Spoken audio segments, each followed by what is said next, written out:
প্রিয় ছাত্রছাত্রীরা, তোমাদের সাধনা ও তপস্যা সঙ্গী হতে, তোমাদের সাথে একাত্ম হতে, তোমাদের কর্মযজ্ঞের যজ্ঞস্থলে আমার মন প্রাণ উৎসর্গ করলাম। পরম দয়াময় তোমাদের রোগমুক্ত শরীর, স্থির মস্তিষ্ক ও মনোযোগ প্রদান করুক। তোমরা সকলেই ভালো থাকো। শুরু করছি আজকের পর্ব 161 পেজের রাশিবিজ্ঞান বা স্ট্যাটিস্টিক্স নামক অধ্যায়টির কোষে দেখি 11.1 6 এবং 7 নং অঙ্কটি। তাহলে একবার পড়ে নিচ্ছি।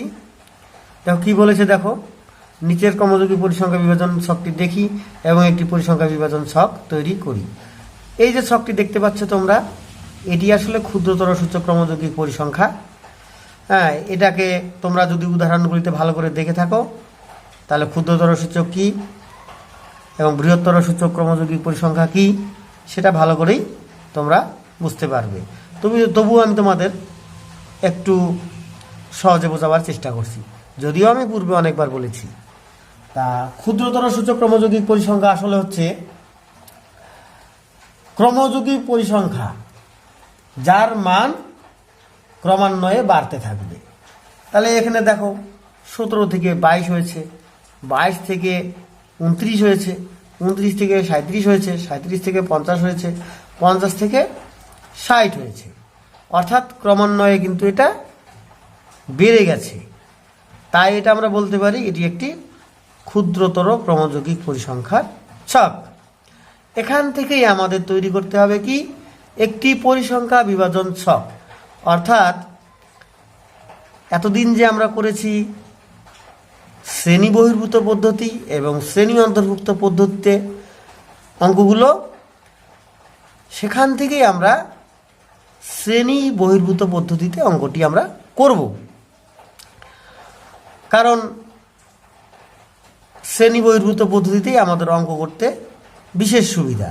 যদিও এখানে কিছু বলা নেই তুমি কোন পদ্ধতিতে করবে, কিন্তু তোমাদের একথাও আমি অনেকবার পূর্বের অঙ্কগুলিতে বলেছি, যেখানে কোনো কিছুই নির্দেশ দেওয়া না থাকবে সেখানে তুমি শ্রেণী বহির্ভূত পদ্ধতিতে অঙ্কগুলো করতে পারবে। তাহলে কী হবে, তোমার অঙ্ক করতে অনেক সহজ হয়ে যাবে, অনেক জটিলতা থেকে তোমরা বাঁচবে এবং সময়টাও খুব অল্প সময়ের মধ্যে করতে পারবে।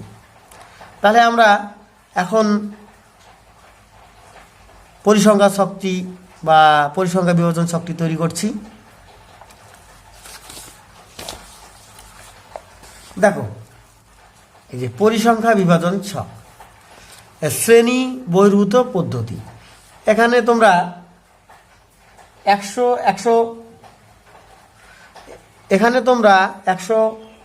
155 পেজের 3 নং ছকটি অবশ্যই অনুকরণ এবং অনুসরণ করবে। কারণ এটাকে তুমি বলতে পারো মাস্টার কি। অর্থাৎ অনেকগুলো তালা খোলার ক্ষেত্রে একটি চাবি যেরকম যথেষ্ট, সেটাকে আমরা মাস্টার কি বলি। এক্ষেত্রেও অঙ্কগুলির ক্ষেত্রে এই 3 নম্বর ছকটি বিশেষ ভূমিকা রাখে, যা কিনা তুমি প্রত্যেকটি অঙ্কর ক্ষেত্রেই, প্রত্যেকটি বলবো না, যা কিনা তুমি বেশিরভাগ অঙ্কের ক্ষেত্রেই কাজে লাগাতে পারো। ছকটি ভালোভাবে দেখবে। আজকে আরেকটি তোমাদের বিশেষ বিষয় বলবো অঙ্কের শেষের দিকে, খুব ইন্টারেস্টিং, যেটা আগের অঙ্কগুলোতে বলা হয়নি। আপেক্ষিক পরিসংখ্যা এবং পরিসংখ্যার শতকরা হার, এই বিষয় সম্বন্ধে একটি নতুন কথা বলবো, যা আগে বলা হয়নি বা তোমরা আগে শুনতেও পারো অথবা নাও শুনতে পারো। যদি না শুনতে পারো, না শুনে থেকো, যদি এটা না জানা থাকে তাহলে তোমরা অবশ্যই শেষ অবধি ভালো করে দেখবে। তাহলে এখন 155 পৃষ্ঠার যে 3 নং ছকটি যেভাবে সাজানো আছে ঠিক আমরা একইভাবে এটা সাজালাম। শ্রেণী লিখলাম, পরিসংখ্যা বা ছাত্রছাত্রীর সংখ্যা লিখলাম, শ্রেণী সীমা নিম্ন উচ্চ আছে, এর মধ্যে শ্রেণী সীমা না, এখানেও তাই নিম্ন এবং উচ্চ আছে, শ্রেণীর মধ্যমান আছে, শ্রেণী দৈর্ঘ্য আছে, পরিসংখ্যা ঘনত্ব, আপেক্ষিক পরিসংখ্যা, পরিসংখ্যা শতকরা হার। তবে তোমাদের এক্ষেত্রে বলে রাখা দরকার তোমাদের এতগুলো করতে হবে কি না। এই যে পরিসংখ্যা ঘনত্ব, আপেক্ষিক পরিসংখ্যা, পরিসংখ্যা শতকরা হার, সবগুলোই কি তোমাদের করতে হবে? বিষয়টা তেমন নয়। আমি তোমাদের সবগুলোই করে দিলাম ঠিকই, বা করব ঠিকই, কিন্তু তোমাদের এগুলো সবগুলো না করলেও হবে। এমনও হতে পারে পরীক্ষার সময় তোমাদেরকে নির্দিষ্ট কয়েকটি করতে বললো, তোমরা যে কটি করতে বলবে সে কটিই করবে। ধরো পরিসংখ্যা ঘনত্ব পর্যন্ত বললো, তোমরা সেটাই করে দিবে। অথবা আপেক্ষিক পরিসংখ্যার কথা বললো, বা পরিসংখ্যা শতকরা হারের কথা বললো। তবে পরিসংখ্যা শতকরা হার করতে বললে আপেক্ষিক পরিসংখ্যাটা তোমাকে করতেই হবে। এছাড়া তুমি পরিসংখ্যা শতকরা হার করতে পারবে না, কারণ এটার সাথে এটা সম্পর্কযুক্ত। কিন্তু পরিসংখ্যা ঘনত্ব এবং আপেক্ষিক পরিসংখ্যা এগুলো তুমি সব নাও করতে পারো। মাস্টারমশাই পরীক্ষায় যেরূপ প্রশ্ন করবে তুমি সেরূপ উত্তর দিবে। তবে কতগুলো ব্যাপার আছে যেগুলো না করলে হবেই না। যেমন তুমি শ্রেণীর মধ্যমান করবে, এটা তো লাগবেই। শ্রেণী দৈর্ঘ্য এটাও লাগবে। হ্যাঁ, শ্রেণী সীমানা অবশ্যই লাগবে, যদিও এক্ষেত্রে শ্রেণী সীমা এবং শ্রেণী সীমানা একই, বারবার কথাটি বলেছি। হ্যাঁ, পরিসংখ্যা, এই যে পরিসংখ্যাটা, এখানে ছাত্রছাত্রী সংখ্যা আছে, এক এক ক্ষেত্রে সেটা এক এক রকম থাকবে, কিন্তু মোট কথা এখানে এটা হচ্ছে পরিসংখ্যা। পরিসংখ্যা তো তোমার লাগবেই, এটা ছাড়া তোমার তো অঙ্কই হবে না। আর একটা হচ্ছে যা দিয়ে শুরু, শ্রেণী, শ্রেণীটাও এক্ষেত্রে লাগবে। তাহলে এবার আমাদের পরিসংখ্যা বিভাজন যে ছকটি প্রস্তুত করব, আমরা কিভাবে প্রস্তুত করব চলো এবার দেখে নিই। তাহলে আমাদের এখানে কি লেখা আছে দেখো, 10-এর কম, 20-এর কম, 30-এর কম, 40-এর কম, 50-এর কম, হ্যাঁ, 60-এর কম। তাহলে প্রথমেই আমাদের কি দেওয়া আছে, 10-এর কম। 10-এর কম বলতে আমরা কি বুঝি, 0 থেকে 10-এর মধ্যে, 0 থেকে 10-এর মধ্যে, বা 10-এর কম বলতে 0 থেকে 10-এর মধ্যে। তাহলে 0 থেকে আমরা 10-এর মধ্যে লিখলাম। এবার তুমি এটা 10-এর কমও লিখতে পারো, কারণ 0-এর থেকেও নিচে সংখ্যা হয়, -1, -2, -3 এরকম সংখ্যা হতে পারে। কিন্তু আমরা নর্মালি অঙ্কটি একটা সুন্দরভাবে রূপ দেওয়ার জন্য আমরা 0 থেকেই, অর্থাৎ ধনাত্মক দিক থেকেই আমরা শুরু করলাম। 0 থেকে আমরা 10-এর মধ্যে নিলাম। ঠিক একইভাবে 10 থেকে আমরা 20 নিব পরের লাইনে বা পরের শ্রেণীতে। হ্যাঁ, এবার 20 থেকে 30 নিব, 30 থেকে 40 নিব, 40 থেকে 50 নিব, 50 থেকে 60 নিব। আমাদের দেখো এখানে 60 অবধি বলা আছে, তাহলে আমরা 60 পর্যন্তই নিব। এখন এটা শ্রেণী বহির্ভূত হলো কেন দেখো তো, মনে আছে কি তোমাদের? এখানে দেখো কি বলছে, 0 থেকে 10, তাহলে 10 আবার কিন্তু পরের লাইনে গিয়ে বা পরের শ্রেণীতে গিয়ে এই 10-এর পুনরাবৃত্তি হয়েছে, অর্থাৎ 10টা আবার আমাদের লিখতে হয়েছে। হ্যাঁ, এইভাবে কিন্তু আবার এই 20টা উচ্চসীমা পরের লাইনে গিয়ে নিম্ন সীমায় পরিণত হয়েছে। তাহলে এই নিয়মগুলো মেনে আমাদের শ্রেণীগুলো সম্পন্ন হয়েছে, অর্থাৎ এটি একটি শ্রেণী বহির্ভূত পদ্ধতি, তোমাদের স্পষ্টই মনে থাকার কথা। তাহলে এবার কি আমরা করব, পরিসংখ্যা বা ছাত্রছাত্রীর সংখ্যা। এটাই কিন্তু এই অঙ্কটির আসল বিষয়। এই অঙ্কটিতে যদি আমরা এই যে পরিসংখ্যা বা ছাত্রছাত্রীর সংখ্যাটা সঠিক রূপে নিরূপণ করতে পারি, তাহলে তোমাদের অঙ্ক তোমাদের শেখা হয়ে গেল, কারণ বাকিটুক তো তোমরা জানোই। এটাই হচ্ছে প্রধান বিষয়। তাহলে এখন দেখো এখানে কি আছে, 10-এর কম, 10-এর কম এখানে আছে 17, 10-এর কম আছে 17, তাহলে আমরা এখানে 17ই লিখব। তাহলে সমস্যাটা কোথায় গিয়ে হচ্ছে, সমস্যাটা হচ্ছে এখানে পরের সংখ্যা, পরের শ্রেণীতে গিয়ে। এই দেখো যেটা এখানে বলবো 10 থেকে 20, 10 থেকে 20 এখানে আছে কত, 22। তাহলে এখানে কি আমরা 22 লিখবো? না, এখানে আমরা 22 লিখব না। কেননা এই যে 0 থেকে 10, 0 থেকে 10 এটা 20-র কম যেহেতু বলা আছে, এটা কিন্তু 20-র মধ্যে রয়ে গেছে। এই 10-এর কম যে সংখ্যাগুলো আছে 10-এর কম যে পরিসংখ্যায় যে সংখ্যাগুলো আছে সেগুলো কিন্তু 20-র কমের মধ্যে অন্তর্ভুক্ত আছে। তোমাদের এই বিষয়টি ভালো করে বুঝতে হবে। 20-র কম অর্থাৎ 20-র কমের মধ্যে 10-এর কমও পড়ে, অর্থাৎ 20-র নিচে যা যা পরিসংখ্যা আছে তা কিন্তু এর মধ্যে পড়ে।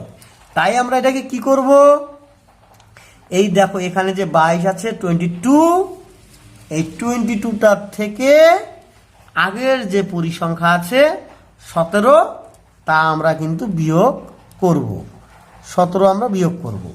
তাহলে এবার 17 যদি আমরা বিয়োগ করি তাহলে কত হবে? 22 মাইনাস 17 অর্থাৎ এখানে 5 হবে। অনুরূপে এই 30-এর মধ্য থেকেও কিন্তু এই 20-র কম কথাটি রয়ে গেছে। তাই আমরা কি করব, 29 থেকে আমাদের আগে 22 এটা বিয়োগ করে দেব। একই নিয়মে কিন্তু আমাদের শেষ পর্যন্ত যেতে হবে। তোমরা যদি সহজভাবে যদি বলি তাহলে কি করবে, তোমরা পরেরটির থেকে আগেরটি বিয়োগ, প্রত্যেকটি শ্রেণীতে কি করবে, পরেরটির থেকে আগেরটি বিয়োগ করবে, এভাবে শেষ পর্যন্ত যাবে। তাহলে তোমাদের পরিসংখ্যার ছকটি কিন্তু তৈরি হয়ে যাবে। তাহলে এবার দেখো আমরা কি করব, 22-এর থেকে তো 17 বিয়োগ করেছি, এবার পরেরটা কি করব, 29-এর থেকে আমরা এই দেখো 22 আছে 22, 29 বিয়োগ 22 তাহলে কত হলো? 9-এর থেকে 2 গেলে 7, 2 দিয়ে মিলে গেল, তাহলে 7 হলো, তাহলে 7 হলো। তাহলে এবার কি করব, 30 থেকে 40-এর যে শ্রেণীটি ওখানে কি করব, 37, 37 বিয়োগ 29, 37 বিয়োগ 29 কত হচ্ছে? 8। এবার 40 থেকে 50 শ্রেণীতে কি করব, এই 50 বিয়োগ কত করব, 37, 50 বিয়োগ 37 কত হলো? 13। এবার শেষ শ্রেণীতে কি করব, 60 বিয়োগ আগেরটা কত আছে 50, এই যে 50 বিয়োগ করব, তাহলে পরিসংখ্যা দাঁড়ালো কত? 10। তাহলে এখন দেখো এই যে 17, 5, 7, 8, 13, 10 এই সব কটি যোগ করলে পরে কিন্তু আমার শেষে মোটের ঘরে এসে কিন্তু কত হবে, 60 হবে, যেটা তোমাদের বইয়ে শেষে দেওয়া আছে। এই যে 60 এখানেও যোগ করলে তোমাদের 60 বা 60 হবে। তাহলে এটা হচ্ছে মূল বিষয়। এই অঙ্কটির প্রধান বিষয়ই হচ্ছে এই পরিসংখ্যা বিষয়টি নির্ণয় করা। আর শ্রেণীটি এখানে কিন্তু তোমাদের প্রথমেই বলে নিয়েছি, তুমি এটা ইচ্ছা করলে 10-এর কম লিখতে পারো, কারণ শূন্যের নিচেও অনেক সংখ্যা আছে, সেগুলা ঋণাত্মক দিকের। কিন্তু অঙ্কের সুবিধার্থে অঙ্কটি করতে এভাবে করলে পরে আমাদের অনেক সুবিধা হবে, তাই আমরা এভাবেই করলাম। কারণ এখানে শ্রেণীটা কত, শ্রেণী অন্তরটা আমাদের মিল থাকবে। শ্রেণী অন্তর মিল করার জন্য আমরা 0 দিয়ে 0, 10, 10 থেকে 20, 20 থেকে 30, দেখো পার্থক্য 10, 10 করে রয়েছে, যেটা ছকের শেষের দিকে দেখবে শ্রেণী দৈর্ঘ্য যে আছে সেখানে আমরা এই 10টা করে লিখব। ঠিক আছে, এবার তাহলে এখানে কি দেখব, শ্রেণী সীমা নিম্ন এবং উচ্চ। এই শ্রেণীতে প্রথম অংশটি হচ্ছে শ্রেণী সীমানা, নিম্ন সীমানা, এবং 10 হচ্ছে উচ্চ সীমা এবং উচ্চ সীমানা। তাহলে এবার কি বললাম, দেখো এই যে শ্রেণী সীমার কথা বললাম না, শ্রেণী সীমা এখানে একটা আছে নিম্ন এবং আছে উচ্চ। তা শ্রেণীর ঘরে যে প্রথম অংশটি সেটা হচ্ছে নিম্ন সীমা এবং পরেরটি আছে উচ্চ সীমা। একই রূপে শ্রেণী সীমানার ঘরেও কি হবে, যে নিম্ন আছে উচ্চ আছে, অর্থাৎ এখানে শ্রেণী সীমা আর শ্রেণী সীমানা অভিন্ন বিষয়, দুটি কিন্তু একই রকমই হবে, এখানে কোনো পরিবর্তন হবে না। কিন্তু শ্রেণী অন্তর্ভুক্ত পদ্ধতিতে দেখিয়েছি তোমাদেরকে শ্রেণী সীমা এবং শ্রেণী সীমানা সম্পূর্ণই আলাদা। সুতরাং আমরা চট করে লিখে ফেলি।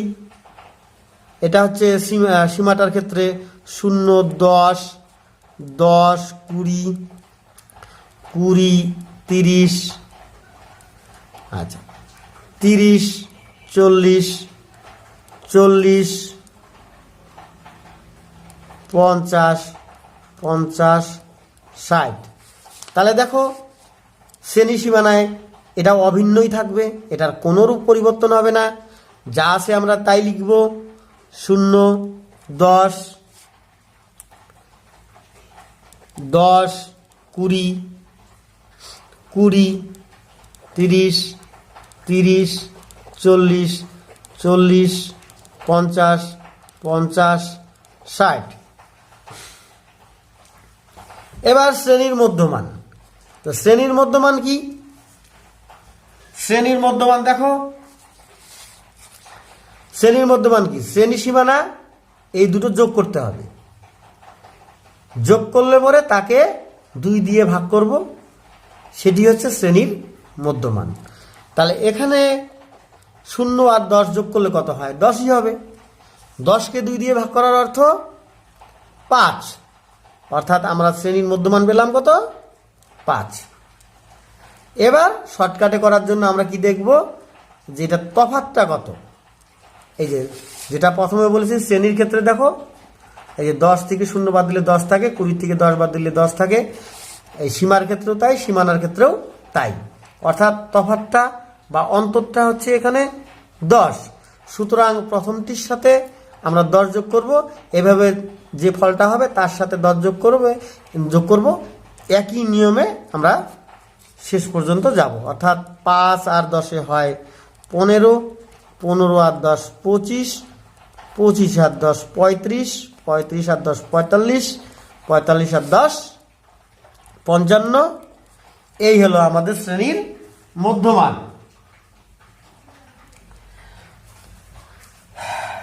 এবার তোমাদেরকে আরেকভাবেও তোমাদের বলে দিয়েছি, এই যে প্রথমে ভাগ করলে সীমানাকে 10কে 2 দিয়ে ভাগ করলে 5 হলো।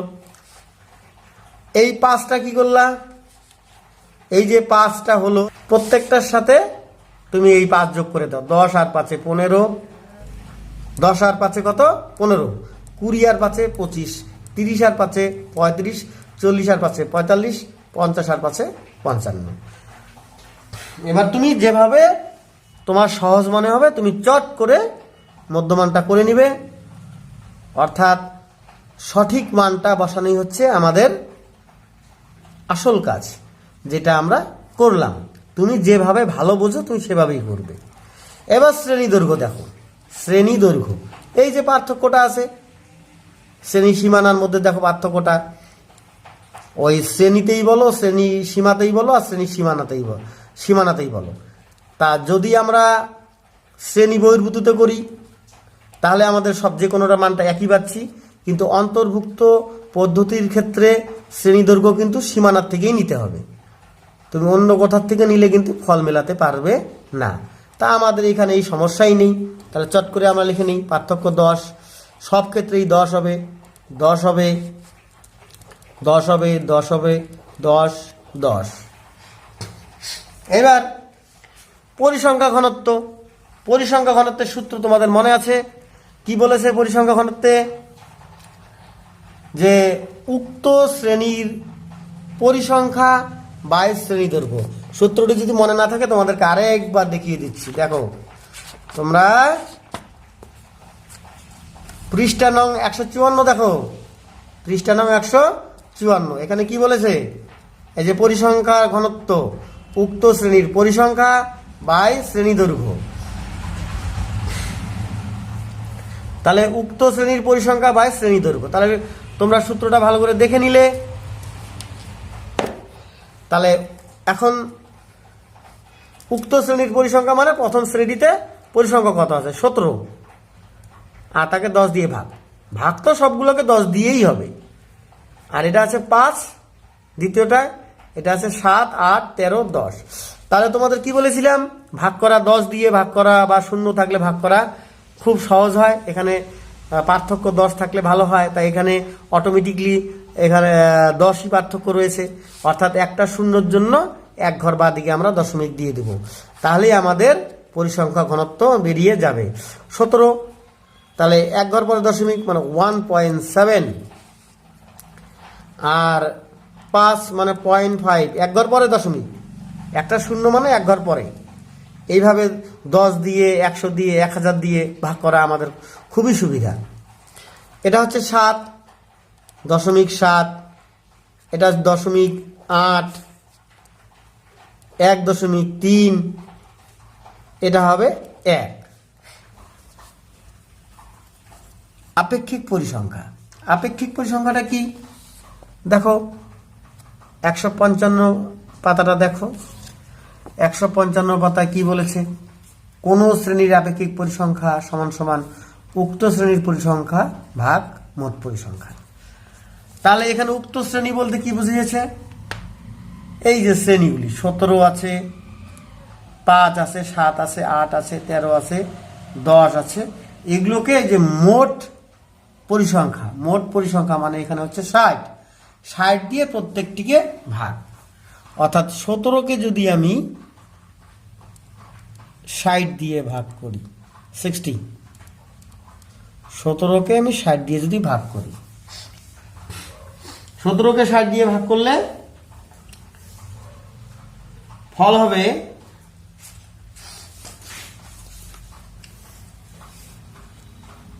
0.28, এইভাবে 3, 3, 3 এরকম আসতেই থাকবে। তারপরে এই যে 5 আছে তাকে যদি 60 দিয়ে ভাগ করি 0.083333 এভাবে আসতেই থাকবে। তারপরে আছে 7, 60কে 60 দিয়ে যদি ভাগ করি 0.1166 এইভাবে আসতেই থাকবে। 8কে যদি 60 দিয়ে ভাগ করি 0.133 এভাবে আসতেই থাকবে। এবার আছে 13কে যদি আমি 60 দিয়ে ভাগ করি 0.2166 এরকম ভাবে আসতেই থাকবে। এবং সবশেষে আছে 10কে যদি আমি 60 দিয়ে ভাগ করি 10কে 60 দিয়ে ভাগ করলে হবে 0.1666 এইভাবে আসতেই থাকবে। তাহলে আমাদের এতগুলো পরীক্ষার সময় কিন্তু আমি এতগুলো যদি সংখ্যা দশমিক দিয়ে ভাগ করতেই থাকি তাহলে কিন্তু আমাদের এটা অনেক সময় সাপেক্ষের ব্যাপার, অনেক সময় নষ্ট হয়ে যাবে। তা আমরা এখানে কি করব, দশমিকের পরে 2 ঘর করে নেব, প্রত্যেকটাকে 2 ঘর করে নেব, 2 ঘর করে নিব, নিয়ে যখন এটা আমরা যোগ করব, যোগ করলে কিন্তু ফলটা কি হবে 0.97 এরকম একটা সংখ্যা দাঁড়াবে, বা এর কম বা বেশি একটা কিছু দাঁড়াবে। কিন্তু আমাদের এটা নিয়ম হচ্ছে, আপেক্ষিক পরিসংখ্যার নিয়ম কি, যোগ করে কিন্তু ফল আমার 1 হতে হবে, যোগ করে ফল পূর্ণ সংখ্যা হতে হবে, 1 হতে হবে। অর্থাৎ এগুলো যোগ করে 0.00 অর্থাৎ পূর্ণ সংখ্যাই হলো। কিন্তু আমাদের এখানে যদি আমি 2 ঘর করে নিয়ে যোগ করি আমরা কিন্তু 1 পাবো না। তাহলে এক্ষেত্রে আমরা আপেক্ষিক পরিসংখ্যার নিয়ম অনুযায়ী কিভাবে আমরা এটাকে 1 করব, 1 কিভাবে বানাবো? তাহলে এটা একটা উপায় আছে, দেখো 2 ঘর করে যদি নেই, এই ঘরটা দেখো আসন্ন মানে আমাদের করতে হবে, 5-এর বেশি আছে। 5 অথবা 5-এর বেশি থাকলে কি হয়, পূর্বের ঘরে 1 যোগ হয়। তাহলে সেখানে আমরা কি করব, 0.11 না নিয়ে 0.12 নিতে পারি, অর্থাৎ 2 ঘর নিলে পরে 0.12 নিলাম। এক্ষেত্রেও তাই, এই যে 0.21 আছে, এখানে 5-এর বেশি আছে, তাহলে এটা আমরা কি করব, 0.22 নিতে পারি, 0.22 নিলাম। এটাতেও তাই,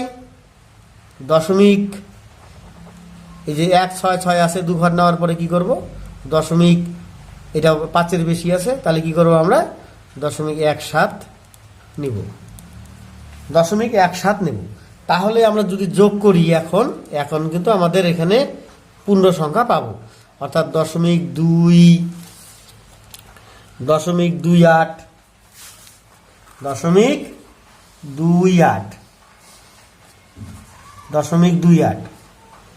আচ্ছা, তারপরে কি হবে,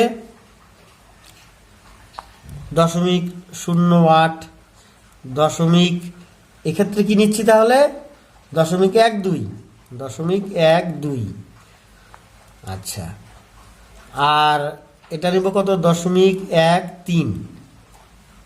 এটা কত নিব, 0.22। আর তারপর নিব 0.17। এবার যদি আমি যোগ করি, দেখো 8 8 16 17 18 19 20 21 22 23, 23 আর 7 30-এর 0 আপনাকে 3 4 5 6 7 8 9 10, অর্থাৎ এখানে কিন্তু দেখো পূর্ণ সংখ্যা পেলাম। অর্থাৎ এই দশমিক সংখ্যাগুলো যোগ করে আমরা 1 পেলাম। তাহলে এক্ষেত্রে এই যে 1 হলো, কিন্তু তোমরা যদি এই দশমিক পরের সংখ্যাগুলো যদি না নাও, এই পরের সংখ্যাগুলো যদি এখানে না নাও, এই যে, তাহলে কি হবে, কিন্তু 1 কিন্তু এখানে আসবে না। অর্থাৎ তোমরা বলবে কেন আসলো না, বা কেন 1-এর কম আসলো, তার মানে এই যে সংখ্যা 0.2 ঘর করে নিয়েছি, তো পরে সংখ্যাগুলো ভাগ করলে আরো অনেক সংখ্যা হয়, অর্থাৎ বিশ্লেষিত হয়ে সংখ্যাগুলো ভেঙে ভেঙে ভেঙে ভেঙে গেছে। তাই আমরা কি হয়েছে, সংখ্যার ক্ষেত্রে এখানে পয়েন্ট যোগ করার ক্ষেত্রে কম পড়বে। তাই এখানে তোমরা যদি আসন্ন মানের ব্যবহার করো, তাহলে আবার সেটা ঠিক মিলে যাবে। তা আমরা এইভাবে আসন্ন মান ব্যবহার করে এখানে 1 মিলালাম, অর্থাৎ পূর্ণ সংখ্যা হলো। এবার পরিসংখ্যার শতকরার হারের ক্ষেত্রেও কিন্তু তাই, এগুলো সব যোগ করে কিন্তু 100 হতে হবে। এখানে যেমন পূর্ণ সংখ্যা 1 হয়েছে, এখানে 100 হতে হবে। কারণ পরিসংখ্যার শতকরা যে হার, যে সংখ্যাগুলো বেরোবে বা মানগুলো বেরোবে, তার যোগফল কিন্তু 100 হতে হবে। তাই এখানে পরিসংখ্যার শতকরা হার কথাটা ব্যবহার করা হয়েছে। এই দুটো বিষয়ই কিন্তু বোঝানোর বিষয় ছিল, যা তোমাদের ভিডিও শুরু করার সময়ই বলেছি যে এটা একটা স্পেশাল বিষয়। এই আপেক্ষিক পরিসংখ্যা এবং পরিসংখ্যার শতকরা হার, এটা একটা স্পেশাল বিষয়, যেটা তোমাদের পূর্বের অঙ্কগুলোতে বলা হয়নি। তোমরা এটা বাড়িতে খুব সুন্দরভাবে এটা পরীক্ষা করে দেখতে পারো, কোথাও বা তোমরা খুব সহজেই মেলাতে পারবে। দশমিক সংখ্যা যদি ঠিক থাকে, মিলে যায়, যদি ভাগ করলে যদি এই সংখ্যাগুলো খুব সুন্দরভাবে মিলে যায়, তাহলে সহজেই এটা পূর্ণ সংখ্যা বের হবে। আর যদি সংখ্যা অসীম বের হয়, অর্থাৎ না মিলে, তাহলে কিন্তু একটু তোমাদের অসুবিধা হবে। সেক্ষেত্রে তোমরা আসন্ন মান ব্যবহার করে ফল মিলাবে। হ্যাঁ, আর কারণটা কি বলো তো, এগুলো বিশ্লেষিত হয়ে গেছে। বিশ্লেষিত হয়ে যাওয়ার কারণে তোমাদের পয়েন্ট 1 2 3 এরকম কম পড়তে পারে। তা সেক্ষেত্রে তোমাদের খুব বেশি ভাবার কিছু নাই, অর্থাৎ এটা পূর্ণ সংখ্যা 1ই হবে, কারণ ওটা বিশ্লেষিত হয়ে গেছে। ঠিক আছে, এবার পরিসংখ্যার শতকরা হার। পরিসংখ্যার শতকরা হার সূত্রটা তোমরা কি করেছো, দেখো 195 পেজে আছে। এই যে কোনো শ্রেণীর পরিসংখ্যা শতকরা হার, উক্ত শ্রেণীর পরিসংখ্যা ভাগ মোট পরিসংখ্যা গুণন 100। অর্থাৎ উপরের সূত্রটি আর নিচের সূত্রটির মধ্যে কোনো বা খুব বেশি তফাৎ নেই, অতিরিক্ত কি আছে, গুণন 100 আছে। অর্থাৎ এটুকের ফল যা আর এটুকের ফল তো একই হবে। এখনও বলছি, পূর্বেও বলেছি, তোমরা ভালো করে দেখবে। অর্থাৎ এই ফলটাকে যদি আমরা 100 দিয়ে গুণ দেই, তাহলেই আমাদের হয়ে গেল। অর্থাৎ এখানে দেখো তাহলে কি হয়েছে, এই যে 1, এটা কি হলো, যোগ করে সব এক হলো, তারপরে পয়েন্ট আছে, 0 0 আছে। তাই এখন কিন্তু এই দুই সংখ্যা করে যদি নেই, তাহলে কিন্তু এই যে যোগফল কি হবে, দশমিকটা ধরো এখানে নেই, 28 আছে, 8 আছে, 12 আছে, 13 আছে, 22 আছে, 17 আছে। কেন? এই ঘরগুলো কিন্তু তাই হবে, কারণ এই 28কে যদি আমি 100 দিয়ে গুণ দেই তাহলে কি হবে, 28কে যদি 100 দিয়ে গুণ দেই তাহলে 88 হবে। কারণ কি, এই যে কারণটা তোমাদের বলে দিচ্ছি, এই যে 0.28 গুণন 100, তাহলে কি হলো 28 আর 2টা শূন্য দিয়ে দিলাম, কখার পর দশমিক, 2 ঘর পর দশমিক। এটা হচ্ছে তোমার অঙ্ক করে। আর তুমি যদি শর্টকাট গুণ করো, গুণের বেলায় এই দশমিক কখার পরে আছে, 2 ঘর পরে আছে, তা 2 ঘর পরে আছে, সেটা যদি গুণ করে আমি 100 দিয়ে গুণ করি, এখানে 2টা শূন্য আছে, যার জন্য আমি 2 ঘর ডান দিকে দশমিক দিয়ে দেবো, তাহলে আর আমাদের আলাদা করে গুণ করতে হবে না। তাহলে এখানে কি হচ্ছে, 28 হচ্ছে, এখানে 8 হচ্ছে। দেখো ভালো করে লক্ষ্য করো, 0.11 ছিল, আমি কি করেছি, আসন্ন মান নিয়ে 0.12 নিয়েছি, তাহলে এখানে 12ই লিখবো আমি। 12কে 100 দিয়ে গুণ করলে, 0.12কে 12 দিয়ে 100 দিয়ে গুণ করলে কি হবে, 12 হচ্ছে। আর 0.13কে 100 দিয়ে গুণ করলে হচ্ছে 13। ঠিক এভাবে এটাও দেখো, 0.21 ছিল, আমি কি করেছি, আসন্ন মান নেওয়ার ক্ষেত্রে 0.22 করেছি, তাহলে এটাকে 0.22কে 100 দিয়ে গুণ করলে কি হচ্ছে, 22 হচ্ছে, এটা 17 হচ্ছে। এবার অর্থাৎ এই সংখ্যাগুলোকে যোগ করলাম, এই সংখ্যাগুলোকে যোগ করলে ধরো দশমিকটা এখানে নেই, তাহলে কিন্তু 100ই হচ্ছে। অর্থাৎ এই 28 থেকে 28, 8, 12, 13, 22, 17 এর যোগফল 100। এটাই ছিল বলার আমার মূল প্রতিপাদ্য বিষয়। কারণ এই আপেক্ষিক পরিসংখ্যার ঘরে যোগ করলে 1 হবে, এবং পরিসংখ্যার শতকরা হারের ক্ষেত্রে যোগ করলে 100 হবে। বিষয়গুলি ভালো করে মনে রাখবে। তোমরা 155 পেজের ছক 3 ভালো করে দেখবে, সেখানেও বিস্তারিত এর বর্ণনা আছে। তাহলে আমরা এখন অঙ্কটি শেষ করলাম, আমরা পরের অঙ্কতে চলে যাব। তাহলে তোমরা ভালো করে অঙ্কগুলো শিখবে। অবশ্যই তোমাদের স্কুল টিচার, তোমাদের গৃহশিক্ষক, তোমাদের অভিভাবক, তাদের সৎ পরামর্শ মেনে তোমরা সামনের দিকে এগোবে। আমি পরের অঙ্ক করছি। এবার আমরা 7 নম্বর অঙ্কটি করব। দেখো কি বলেছে, নিচের ক্রমযুগী পরিসংখ্যা বিভাজন ছকটি দেখি এবং একটি পরিসংখ্যা বিভাজন ছক তৈরি করি। এখানেও দেখো তোমরা বৃহত্তর সূচক ক্রমযুগীর পরিসংখ্যার আকারে এখানে দেওয়া আছে। এখান থেকেই আমাদের একটি পরিসংখ্যা বিভাজন ছক তৈরি করতে হবে। এটাও আমরা শ্রেণী বহির্ভূত পদ্ধতিতে করব। তবে ঠিক অঙ্কটিকে একটু যদি আমরা উল্টো করে সাজিয়ে নিতাম, তাহলে আমাদের অঙ্ক করতে বেশি সুবিধা হতো। 0-র বেশি 100, 10-এর বেশি 92, 20-র বেশি 87, ঠিক এইভাবে পরপর সুন্দর করে নিচেরটা উপরে যাবে, তারপরেরটা ঠিক তার নিচে আসবে। ঠিক এভাবে যদি সাজিয়ে নিয়ে অঙ্কটি করতাম, আমাদের বেশি সুবিধা হতো। তবে দেখো, আমরা এভাবেও করলে কোনো অসুবিধা নেই। আমরা একটা পরিসংখ্যা বিভাজন ছক প্রস্তুত করছি, তোমরা দেখে নাও। এবার আর আমি সম্পূর্ণ বিশ্লেষণে গেলাম না, তোমরা অঙ্কটি দেখো।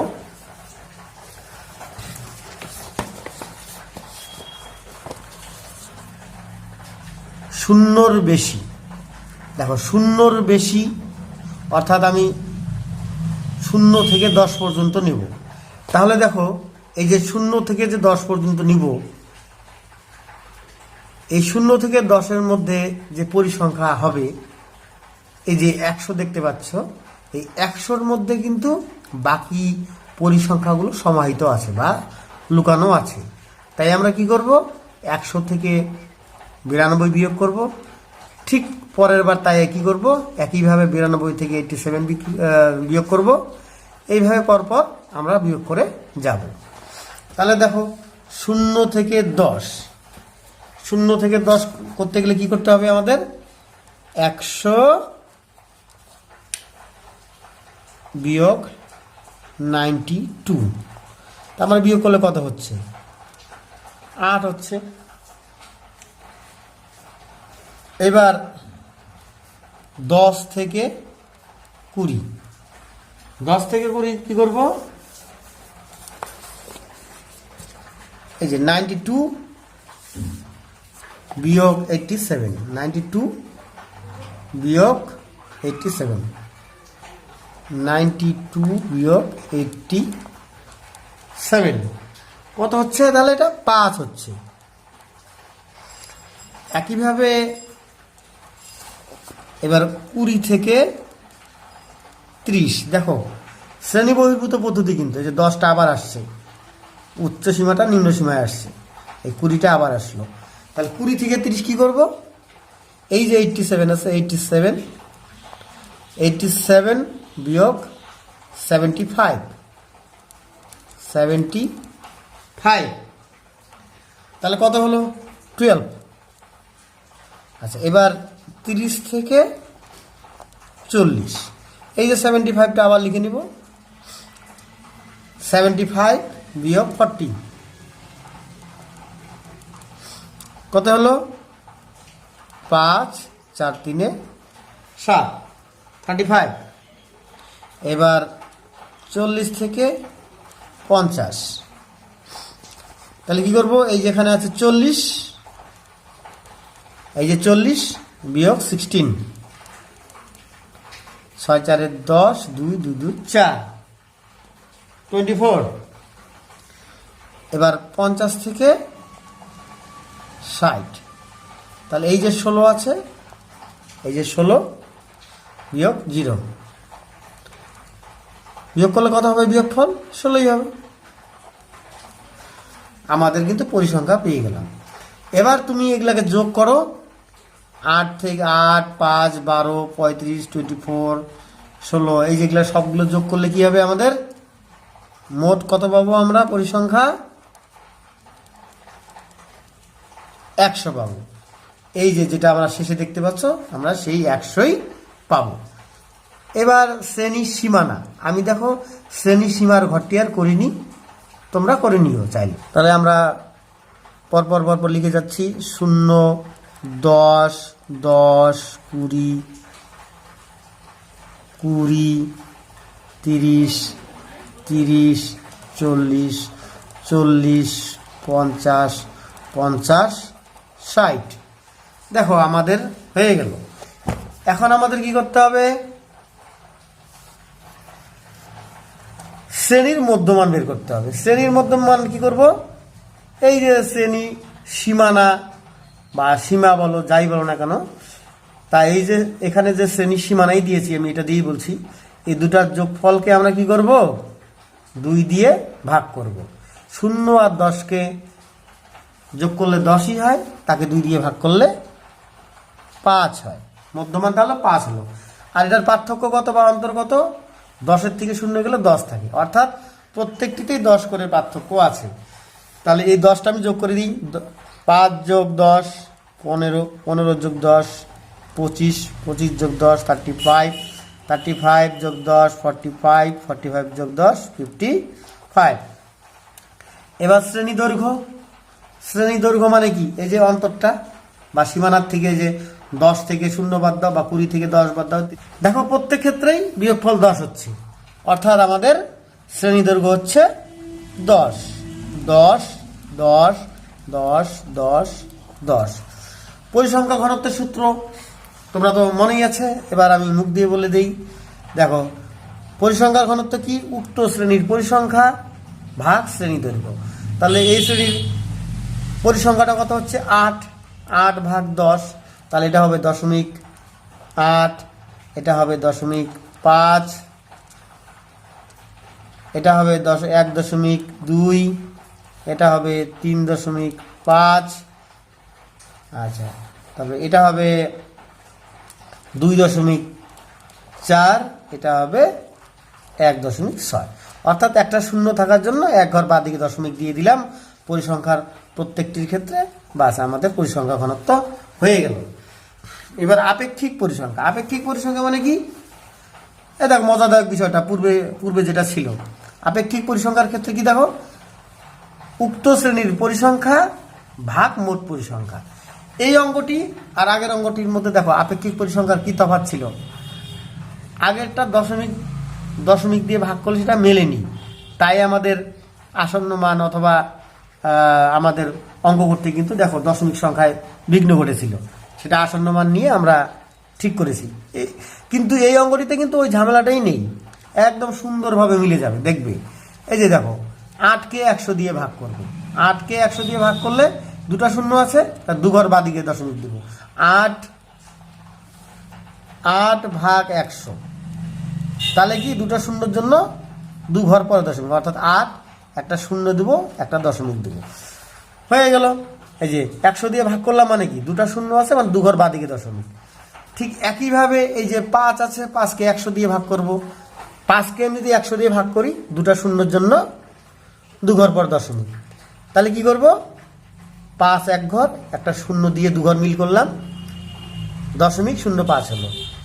ঠিক একইভাবে 12কে আমি 100 দিয়ে ভাগ করব, তাহলে 0.12 হচ্ছে। এবার 35কে 100 দিয়ে ভাগ করব, 0.35 হবে। এটা আছে 24কে 100 দিয়ে ভাগ করব, 0.24 হবে। এবার 16কে 100 দিয়ে ভাগ করব, 0.16 হবে।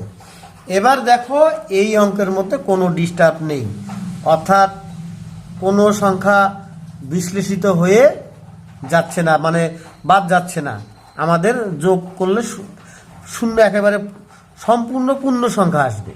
8 আর 5 13, 13 14 15, 15 আর 5 20, 20 আর 6 24, 24 আর 6 30 শূন্য, হাতে থাকে 3, 4 5 6 7 8 9 10, দেখো এই যে 10 1, দুঘর পর দশমিক, এই যে পূর্ণ সংখ্যা 1 এসে গেছে। তা আগের অঙ্কটিতে কি বলেছিলাম, আপেক্ষিক পরিসংখ্যায় সর্বদা মান 1 হতে হবে। এখানে দেখো 1 হয়েছে, এখানে কোনো সমস্যা হয়নি, কিন্তু আগের অঙ্কটিতে আমাদের একটু আসন্ন মানের আশ্রয় নিতে হয়েছিল। এবার পরিসংখ্যার শতকরা হার, এখানেও কিন্তু ফল 100 হতে হবে, তাই এটাও হয়ে যাবে। এটা যেহেতু পূর্ণ সংখ্যা হয়েছে আপেক্ষিক পরিসংখ্যা, সুতরাং পরিসংখ্যার শতকরা হারের ঘরেও এখানে 100 পূর্ণ সংখ্যাই হবে। 100 দিয়ে গুণ করব, তাহলে শর্টকাট গুণের নিয়ম তো মনে আছে, খালি 100 থাকার জন্য 100 মধ্যে দুটো শূন্য আছে, তাই দশমিকটা দুঘর ডান দিকে সরিয়ে দেবো, বাস অঙ্ক আমাদের গুণ করা হয়ে গেল। তাহলে এটা 8 হবে, এটা 5 হবে, এটা 12 হবে, এটা 35, 24, 16, এবার সবগুলো যোগ করে দেখো 100, বাস আমাদের অঙ্ক হয়ে গেল। তাহলে তোমরা এখন বিষয়টি ভালো করে দেখবে অঙ্কটি, আর বারবার বলছি তোমরা তোমাদের স্কুল টিচার, তোমাদের গৃহশিক্ষক অথবা তোমাদের যে দিক নির্দেশন করেন তাদের কথা সর্বোচ্চ তোমরা মনোযোগ দিয়ে তাদের কথা শুনবে এবং তোমাদের উজ্জ্বল ভবিষ্যৎ তৈরি করবে। আমার অঙ্কগুলি তোমরা দেখলে আমিও বিশ্বাস করি তোমরা উপকৃত হবে। তোমরা সুস্থ থাকো, ভালো থাকো, দেখা হবে আবার পরবর্তী অঙ্কগুলোতে। আজকের মতো টাটা।